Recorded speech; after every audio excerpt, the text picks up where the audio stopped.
உள்ளது. இதற்கான அறிவிப்புகள் ஒரு சில வாரங்களில். இந்த நிலையில் இந்திய தேர்தல் ஆணையம் தேர்தல் நடத்துவதற்கான முன்னேற்பாடு பணிகளை தீவிரமாக மேற்கொண்டு வருகிறது. வாக்குப்பதிவு இயந்திரங்கள் சரிபார்ப்பு, அனைத்து அரசியல் கட்சியுடன் ஆலோசனை, இறுதி வாக்காளர் பட்டியல் வெளியீடு என தேர்தலுக்கான பணிகள் நடந்து வருகிறது. தேர்தல் நடத்தும் அலுவலர்களுக்கு முதற்கட்ட பயிற்சியும் அளிக்கப்பட்டுள்ளது. இந்த நிலையில் சென்னை, கோவை, மதுரை, திருச்சி, நெல்லை, சேலம் ஆகிய மண்டலங்களுக்குட்பட்ட தேர்தல் நடத்தும் அலுவலர்கள், உதவி அலுவலர்களுக்கு தேர்தல் நடத்துவது தொடர்பாக 2 நாள் பயிற்சி வகுப்பு தொடங்கியுள்ளது. நெல்லை மண்டலத்திற்குட்பட்ட பயிற்சி வகுப்பு நெல்லை மாவட்ட ஆட்சியர் அலுவலகத்தில் தொடங்கியது.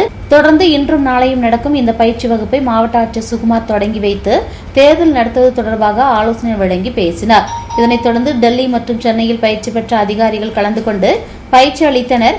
இதில் வேட்புமனு தாக்கல், வேட்புமனு பரிசீலனை, தேர்தல் நடத்துவது, வாக்குப்பதிவு இயந்திரங்களை கையாள்வது, தேர்தல் முடிவு அறிவிப்பது என 20 வகையான பயிற்சிகள் செயல்முறை விளக்கத்துடன் அளிக்கப்பட்டது. இந்த முகாமில் நெல்லை மண்டலத்திற்குட்பட்ட நெல்லை, தென்காசி, தூத்துக்குடி, கன்னியாகுமரி மற்றும் ராமநாதபுரம் ஆகிய மாவட்டங்களைச் சேர்ந்த தேர்தல் நடத்தும் அலுவலர், உதவி அலுவலர்கள் ஆகியோர் கலந்து கொண்டு பயிற்சி பெற்றனர்.